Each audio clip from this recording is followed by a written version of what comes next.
Hey everyone! Welcome back. I am back today with more Mob Psycho 100. You guys, I am really excited. If you're joining me early today, you already know what it means. It means you are one of my awesome patrons.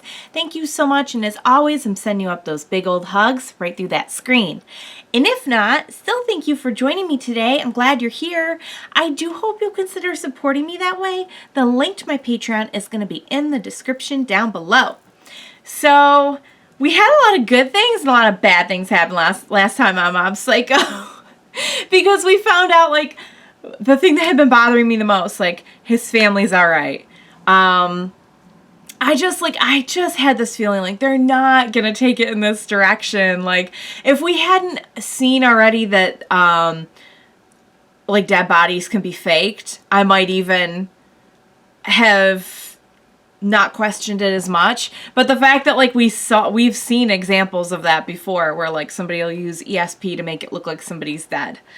So thank God they are alright. I feel so bad for Mob because, he really, like, he has just experienced, like, the full force of losing his family and then has had to stay in control.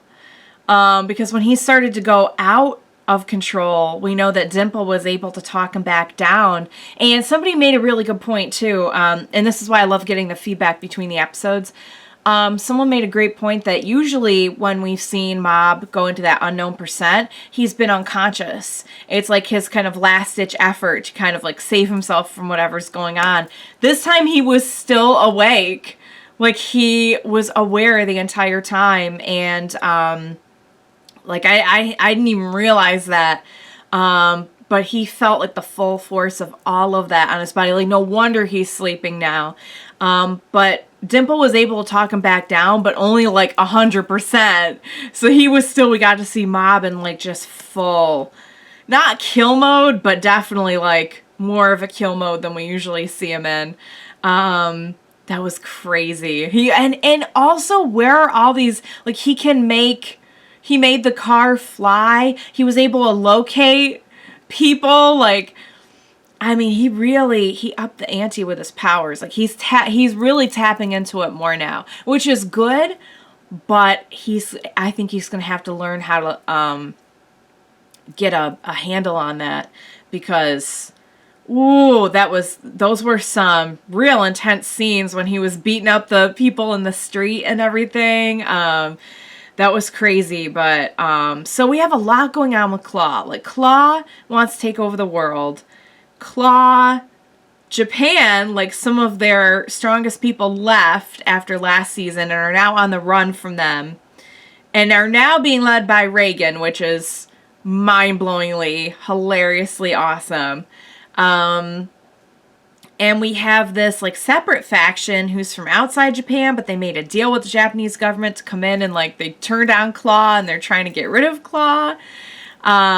So we've got a lot ahead of us, I think. We're in the last 3 eps now, 10, 11, 12. Yeah, 3 eps of the season. So I'm really getting the impression now that, you know, this is going beyond, like, normal limits of, oh, okay, we went to their headquarters and did stuff with them there, but it was all kind of contained. Now it feels like it's coming out into the real world, and it feels like we really have a lot of craziness to deal with. And there's going to be way more serious repercussions if all of this is happening, like I said, a bit less contained. And, like, I mean, the goal is to, like, apparently, like, destroy Japan and then the world, like, take over the world. So, so there's going to be, I feel like there's going to be, like, some damage if they can't get this under control fast enough. But, we had a pretty great fight that we ended on at the end of the last episode with Teru. I was so scared for him the whole time, but I'll tell you what, like, another thing, it's really fun to see how stacked the powers are for some of these ESPers, because some of them are, like, have multiple, some of them just have, like, one specialty, and others have, like, a bunch. Like, the guy we saw at the end had a bunch. So that's been fun as well, to see, like, different kinds of abilities and everything with ESP. So, all right, guys, let's jump in and see what's going to happen next. Next episode. Let's go.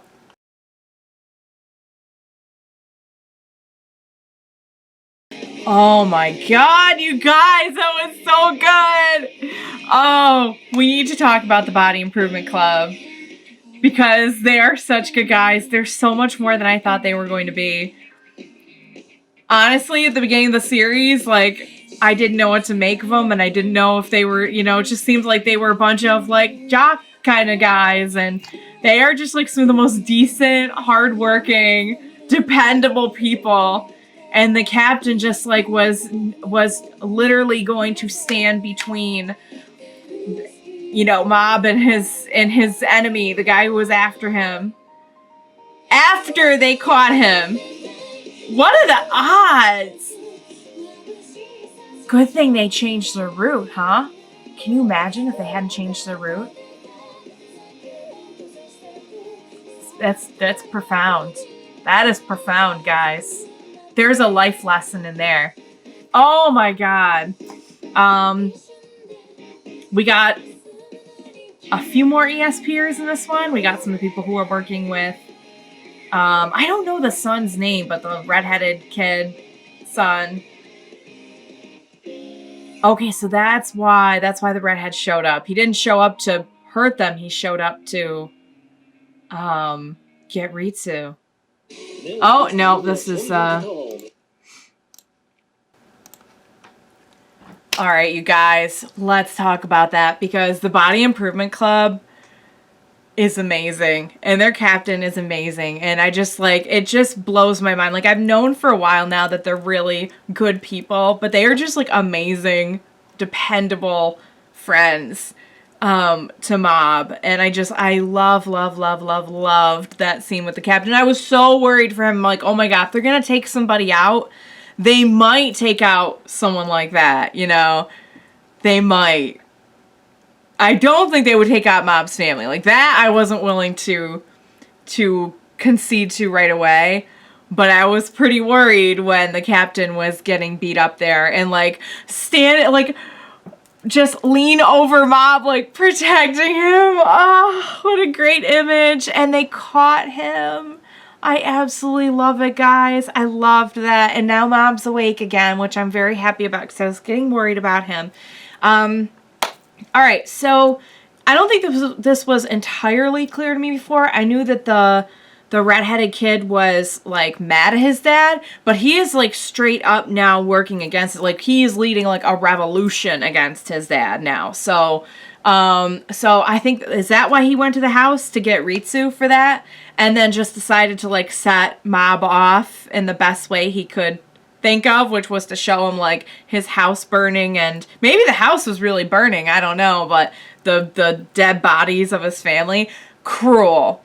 Also, though, if you were raised by someone who's completely lacking in, like, human compassion and empathy, probably would not seem like a big deal to you to do that. But that's yeah, no, that's all kinds of wrong.